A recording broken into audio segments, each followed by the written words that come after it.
अब हमारे पास four type question मतलब कि एज का जो होते हैं, एज के लिहाज से। अब वो कह रहे कि if Farrukh is older than Yasir, Yasir is younger than Kazim, Kazim is older than Farrukh, then who is oldest.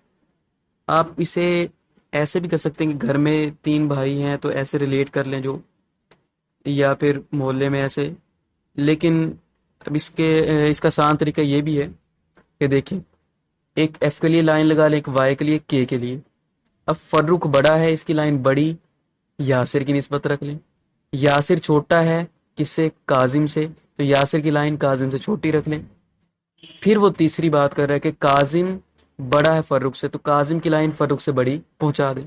अब देखें तीनों लाइनों में से बड़ा कौन सा है, काजिम की, तो काजिम ही ओल्डेस्ट हुआ, बड़ा हुआ। अच्छा, इसके अंदर एक और बात ये भी है कि अगर तीन चीजें हैं, तीनों के बारे में अगर ना दिया होता ना, तो फिर हम कैन नॉट से कह सकते थे, अदरवाइज हम जो है आंसर वो कहेंगे भी।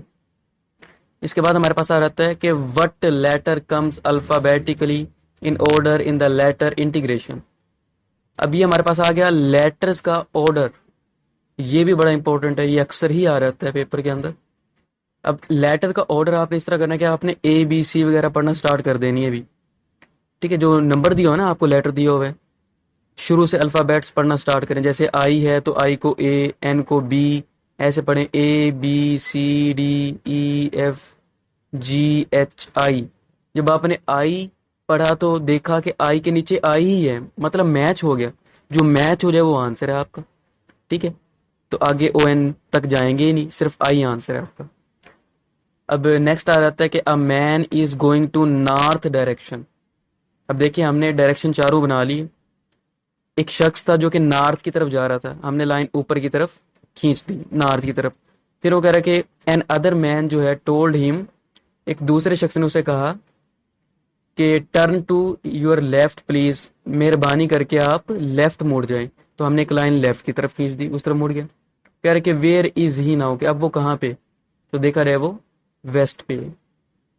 अच्छा, अब आ रहा था हमारे पास उसका डायरेक्शन का हो गया था। अब हमारे पास आ रहा था रिलेशन दो चीजों का। वो कह रहा है कि if freezer is to cold then heater is to. देखिए फ्रीजर क्या कर रहा है, फ्रीजर का रिलेशन कोल्ड के साथ, कि फ्रीजर ठंडा कर रहा है, जमा नहीं रहा, फ्रीज तो नहीं कर रहा ना, फ्रीजर सिर्फ कोल्ड कर रहा है। तो हीटर क्या करेगा, हीटर हीट नहीं करेगा। ठीक है, रिलेशन आपने सही तरीके से चेक करना है। हीटर हीट नहीं करेगा, सिर्फ वार्म करेगा, गर्म करेगा। ठीक है, ओवन स्टफ ये सारे चूल्हों के नाम है भी।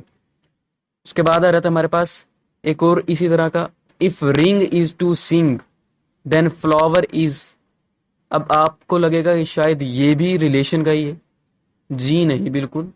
ये देखें, रिंग इज टू सिंग, सिर्फ आर एस में चेंज हो गया, तो देन फ्लावर इज टू, मतलब पहला लफ्ज चेंज हुआ था एस में, तो इसका भी पहला लफ्ज एस में चेंज होगा, फ्लावर करेगा स्लावर आ जाएगा।